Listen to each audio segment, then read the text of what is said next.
Same होता है। हाँ, अभी यहाँ पे देखो क्वेश्चन भी आ जाएगा। यहाँ पे देखो ए से रिलेटेड बहुत सारा छोटा छोटा क्वेश्चन है, ए से रिलेटेड बहुत सारा छोटा छोटा क्वेश्चन है, लेकिन इसमें बहुत सारा कंफ्यूजन पैदा हो जाता है। अब ऑब्जेक्टिव हो सकता है कि अलग अलग करके भी देखेगा, अगर समझोगे तो यहाँ 1 2 3 4 5 क्वेश्चन है, समझोगे तो यहाँ टोटल कितना इंटीग्रेशन है, 5 इंटीग्रेशन है। अगर इसको हम बनाएंगे तो x by a dx plus a by x dx plus x by a dx plus ax dx plus ax dx।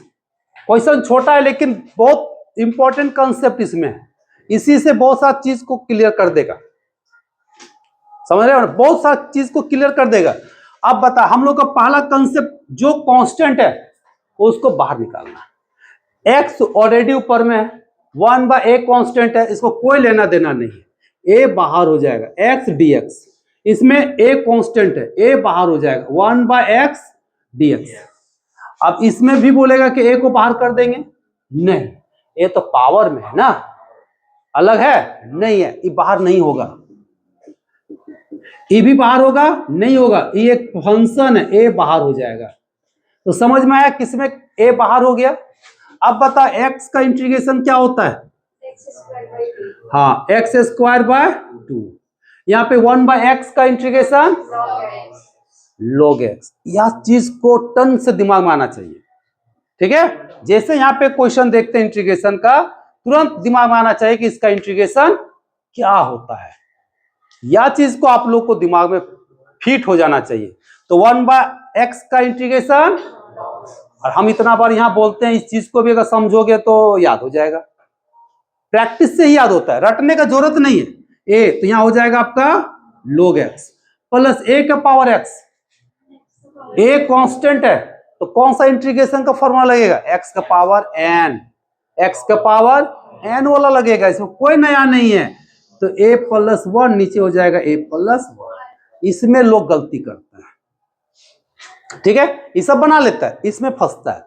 अब यहां पे आ जाओ, a का पावर x, इसका इंटीग्रेशन जानते हैं, ax बाय log a, और यहां तो x का integration x square by 2, last में क्या लिखना है, c। हो गया इंटीग्रेशन, क्लियर है। अब इसी तरह से हम लोग एक छोटा सा ट्रिगोमेट्रिक फंक्शन में अब आते हैं, मिटा दे इसको, लिखना है, जरूरत है तो लिख लो, एनसीईआरटी में पुराना वाला बुक में है, देखो नया वाला में नहीं है। यहाँ पे एक बहुत ही इंटरेस्टिंग क्वेश्चन है, देखने से तो पहले बच्चा लोग भाग जाएगा, पहले हिम्मत भी नहीं जुटाएगा कि इसको हम बनाएंगे, नहीं रे, दिमाग भी काम नहीं करेगा, लेकिन वैसा इसमें कुछ है नहीं।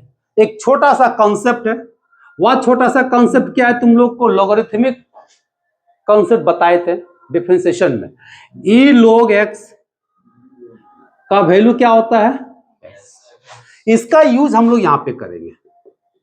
तो e पावर आ जाएगा यहां पे, x का पावर कितना हो जाएगा 6 माइनस log x का पावर कितना हो जाएगा, सॉरी 5 है ना, तो कितना हो जाएगा 5। ई तो लिखो चाहे नहीं लिखो कोई बात नहीं है।